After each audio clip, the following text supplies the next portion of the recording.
itong benepisyo para sa ating kalusugan dahil sa dami ng kaya nitong sakit na maaaring lunasan. At aalamin din natin ang masamang epekto ng pagkain ng lanzones kung sobra-sobra ang pagkonsumo nito.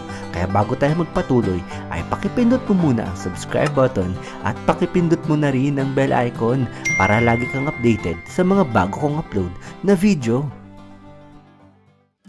Panahon na naman ng lanzones. Nakakain ka na ba nito?